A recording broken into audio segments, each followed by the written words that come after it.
Hello friends, welcome back to channel. So आज इस video में देखेंगे नेक्स्ट वीक के कुछ इंपॉर्टेंट मार्केट अपडेट्स और जानेंगे कुछ अपकमिंग आईपीओस के बारे में।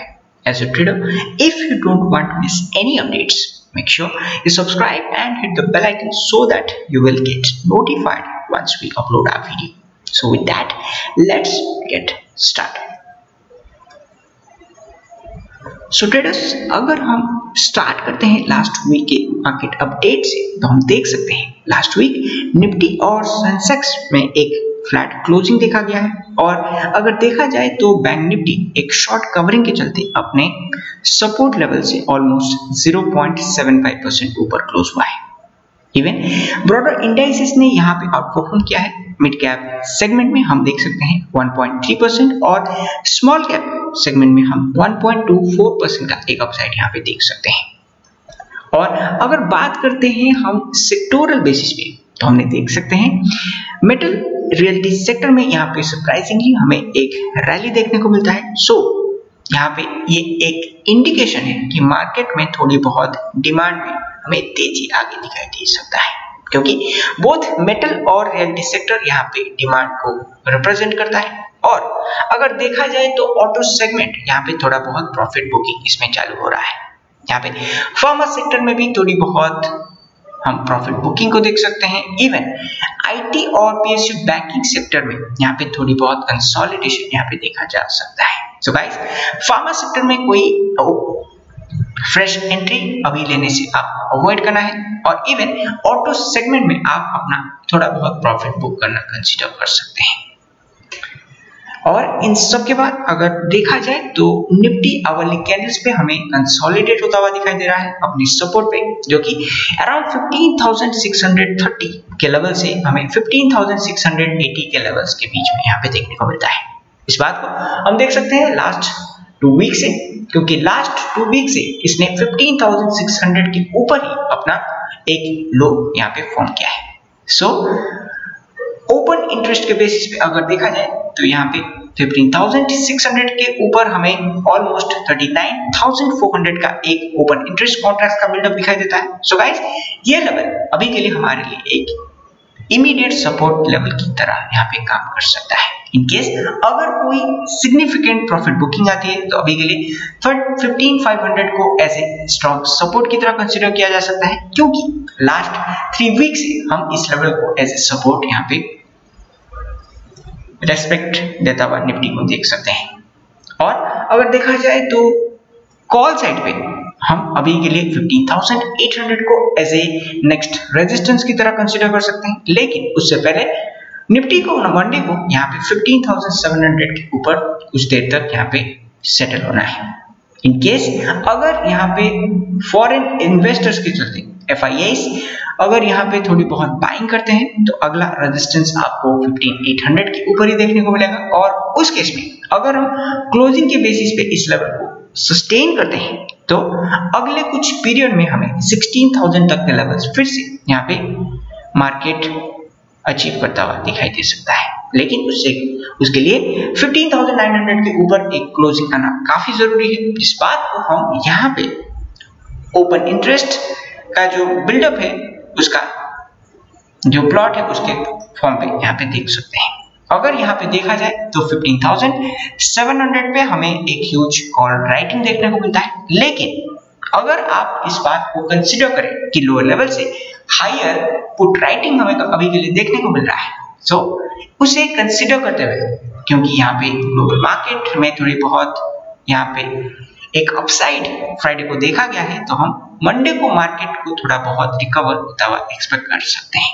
इन केस अगर देखा जाए तो हम देख सकते हैं पुट लेवल्स पे हमें more and more put writers यहाँ पे नीचे के लेवल से दिखाई देते हैं। लेकिन हम कॉल साइड में यहाँ पे हायर लेवल्स पे lesser and lesser call writing यहाँ पे अभी के लिए देख पा रहे हैं। सो गाइस, ऊपर के लेवल्स पे कॉल धीरे धीरे अनवाइंड होते हुए दिखाई दे रहा है। सो अभी के लिए हमें मार्केट में थोड़ी बहुत कंसोलिडेशन यहाँ पे दिखाई दे सकता है। इन केस हम कंसीडर करते हैं बैंक निफ्टी को, तो ये लास्ट वीक इसने 35,000 के लेवल्स के ऊपर ऑलमोस्ट कंसोलिडेट किया। और अभी के लिए इस लेवल को हम एज ए सपोर्ट लेवल की तरह यहाँ पे इमीडिएट बेसिस पे कंसीडर कर सकते हैं। इन केस अगर ओपन इंटरेस्ट के डेटा को देखा जाए तो हम 35,000 के लेवल्स पे मोर देन 29,000 पुट कॉन्ट्रैक्ट्स को ऐड होता हुआ देख सकते हैं और इवन इस लेवल पे मैक्सिमम ओपन इंटरेस्ट कॉन्ट्रैक्ट का एक बिल्डअप हमें दिखाई देता है। इन केस अगर कोई सिग्निफिकेंट प्रॉफिट बुकिंग आती है तो उस केस में इसका अगला सपोर्ट अराउंड 34,500 के ऊपर हमें देखने को मिलेगा, जिस लेवल को लास्ट 3 वीक्स में हमने अभी तक रीटेस्ट नहीं किया है। सो गाइस, ये लेवल हमारे लिए एक स्ट्रॉन्ग सपोर्ट लेवल की तरह काम कर सकता है, जिस बात को हम आगे ओपन इंटरेस्ट का जो चेंज है उससे यहाँ पे कंफर्म करेंगे। अभी के लिए अगर देखा जाए तो कॉल साइड पे हमारे लिए 35,000 के ऊपर यहाँ पे सस्टेन करना काफी क्रूशियल है, क्योंकि अगर हम 35,000 के ऊपर अगले कुछ दिनों तक सस्टेन करते हैं तो अगला जो रेजिस्टेंस है वो हमें अराउंड 35,500 के लेवल्स के करीब यहाँ पे दिखाई दे सकता है, क्योंकि लास्ट वीक हमने देखा 35,750 में एक हाई फॉर्म करने के बाद यहाँ पे थोड़ी बहुत प्रॉफिट बुकिंग को देखा गया। इसके लिए 35,500 को रिक्लेम करना हमारे लिए काफी क्रूशियल बन जाता है। इन केस अगर हम देखते हैं OI वर्सेस स्ट्राइक डेटा को तो हम यहाँ पे 35,000 के लेवल्स पे यहाँ पे एक ह्यूज पुट राइटिंग अभी के लिए यहाँ पे देख सकते हैं। इन केस अगर आप यहाँ पे हायर लेवल्स पे कॉल राइटिंग को देखते हैं तो ये 35,000 के मुकाबले लेस कॉल राइटर्स हमें अभी के लिए देखने को मिलते हैं, लेकिन हम लोअर लेवल्स पे higher and higher put writing के चलते मार्केट में थोड़ी बहुत अपसाइड आगे के लिए एक्सपेक्ट कर सकते हैं। इन केस अगर हम बात करते हैं IPO कैलेंडर्स के ऊपर तो हमें यहाँ पे 14 जुलाई को मोस्ट अवेटेड जोमेटो का IPO मार्केट में लॉन्च होता हुआ दिखाई दे सकता है। कंपनी ने यहाँ पे 9,000 करोड़ का एक फ्रेश इशू रखा है और ऑफर फॉर सेल में यहाँ पे InfoEdge यानी Naukri.com अपने एग्जिस्टिंग शेयर्स यहाँ पे मार्केट में बेचने जा रही है। अर्लियर ये अराउंड 750 करोड़ का शेयर्स मार्केट में बेचने का इसने फैसला लिया था, लेकिन अभी के सिनेरियो को देखते हुए इसने ऑलमोस्ट अपना OFS का इशू यहाँ पे हाफ कर लिया है। ये हमारे लिए एक पॉजिटिव साइन है कि एग्जिस्टिंग शेयर होल्डर्स यहाँ पे अपना जो स्टेक है उसे लिक्विडेट नहीं कर रहे हैं, और अगर आप कंसीडर करें तो आप अपने घर के हर मेंबर्स के अकाउंट से यहाँ पे एक लॉट के लिए अप्लाई कर सकते हैं। एक बात यहाँ पे जरूर ध्यान में रखें कि ये एक लॉस मेकिंग कंपनी है, तो ह्यूज अमाउंट में इसमें कोई भी एंट्री लेने से अप्लाई करने से आपको यहाँ पे अवॉइड करना है। और अगर बात करते हैं IPO अलॉटमेंट के ऊपर तो यहाँ पे क्लीन साइंस का जो IPO है और GR इंफ्रा का IPO अलॉटमेंट आपको 14 और 15 जुलाई को यहाँ पे देखने को मिलेगा, जिसके बाद हम नेक्स्ट वीकेंड तक यहाँ पे उसकी मार्केट में लिस्ट यहाँ पे एक्सपेक्ट कर सकते हैं।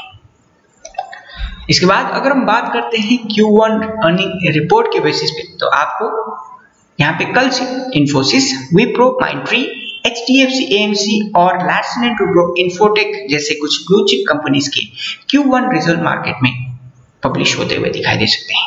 अगली कंपनीज में हम देख सकते हैं L&T technology services, Dodla dairy जिसने रिसेंटली यहाँ पे मार्केट में लिस्ट किया है, और L&T finance holding, HFCL, craftsman automation, तो इसका भी हमें Q1 रिपोर्ट देखना काफी जरूरी है। अंजन ब्रोकिंग, क्या ये अपने करंट लेवल को सस्टेन कर पाता है अपने प्रॉफिटेबिलिटी के दम पे, इसे भी हमें देखना है। Cyient, Tata Elxsi, Tata steel, long products और डेंट नेटवर्क जैसी कुछ कंपनीज का यहाँ पे Q1 रिजल्ट पब्लिश होने वाला है।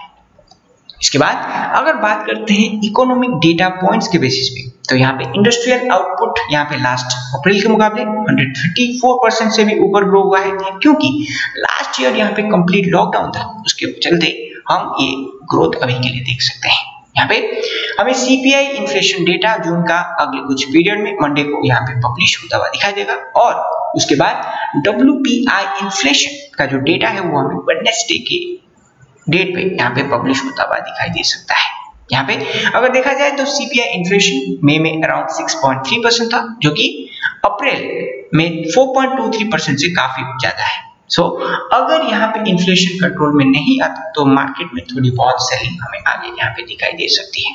यहाँ पे और बात करते हैं तो प्रोडक्शन के बेसिस पे हमारा जो PMI इंडेक्स है वो धीरे धीरे कम होता हुआ हमें दिखाई देता है। सो इसे भी यहाँ पे रिकवर होना काफी हद तक जरूरी है, क्योंकि इसके रिकवर होने से हमें डिफरेंट सेक्टर में थोड़ी बहुत यहाँ पे रिकवरी यहाँ पे दिखाई दे सकती है। और अगर हम बात करते हैं FDI यानी फॉरेन डायरेक्ट इन्वेस्टमेंट और FIIs फ्लो के बेसिस पे, तो लास्ट वीक FIIs ने ऑलमोस्ट 2000 करोड़ का एक नेट सेलिंग किया है और अभी तक अगर बात करें तो यहाँ पे जुलाई के महीने में यानी अभी लास्ट 10 डेज में ही इन्होंने मोर देन 4256 करोड़ का नेट सेलिंग किया है। लेकिन हमारे प्यारे DIIs की ओर से थोड़ी बहुत बाइंग आई है और इवन रिटेल इन्वेस्टर्स भी मार्केट को यहाँ पे नीचे के लेवल्स पे, करंट लेवल्स पे सपोर्ट कर रहे हैं। यहाँ पे DIIs ने रिसेंटली 1900 करोड़ के ऊपर बाइंग किया है, जिसकी वजह से मार्केट आपको थोड़ा बहुत यहाँ पे कंसोलिडेट होता हुआ दिखाई दे रहा है। इन केस अगर हम बात करते हैं डॉलर और रुपी का जो एक्सचेंज रेट है वो करंटली हमें कुछ पीरियड से मोर देन 74 के लेवल्स के ऊपर दिखाई देता है और इसका मेन रीजन हम यहाँ पे US डॉलर इंडेक्स का बढ़ना यहाँ पे कंसिडर कर सकते हैं। यहाँ पे FOMC मीटिंग के बाद यहाँ पे US का जो डॉलर इंडेक्स था वो हमें मोर देन 92 के लेवल्स के ऊपर दिखाई देता है। इसका एक ही मतलब है कि जब तक यहाँ पे ये 90 के लेवल्स के ऊपर रहता है तो इंडिया जैसे डेवलपिंग कंट्रीज का जो करेंसी है उसमें हमें थोड़ी बहुत सेल ऑफ यहाँ पे देखने को मिलेगा।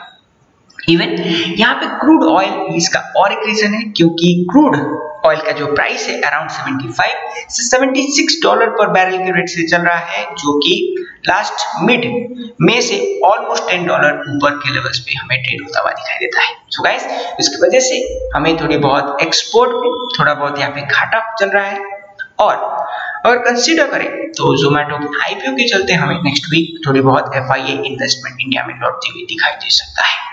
सो अभी के लिए हम रुपी को अराउंड 74 के लेवल्स के ऊपर ही देख सकते हैं, जिसकी वजह से मार्केट यहाँ पे करंट लेवल्स पे हमें कंसोलिडेट होता हुआ दिखाई दे रहा है। और फाइनली अगर हम बात करते हैं कुछ इंपॉर्टेंट मार्केट इवेंट के पॉइंट ऑफ व्यू से, तो हम देख सकते हैं यहाँ पे कुछ कंपनीज का डिविडेंड एनुअल जनरल मीटिंग और यहाँ पे कुछ और इंपॉर्टेंट अनाउंसमेंट यहाँ पे जारी होता हुआ हमें दिखाई दे रहा है। सो गाइस, अगर आप इस चीज को अभी चेकआउट करना चाहें तो वीडियो को पॉज करके आप इन सब चीजों को यहाँ पे चेक कर सकते हैं।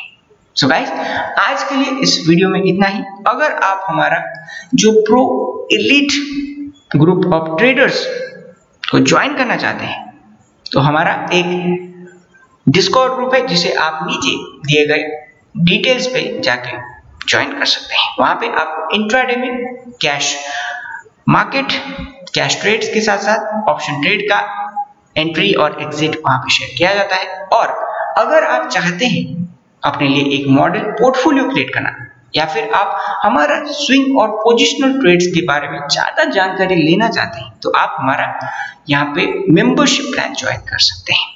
सो गाइस, आज के लिए इस वीडियो में इतना ही। मिलते हैं अगले वीडियो में and finally thanks for watching.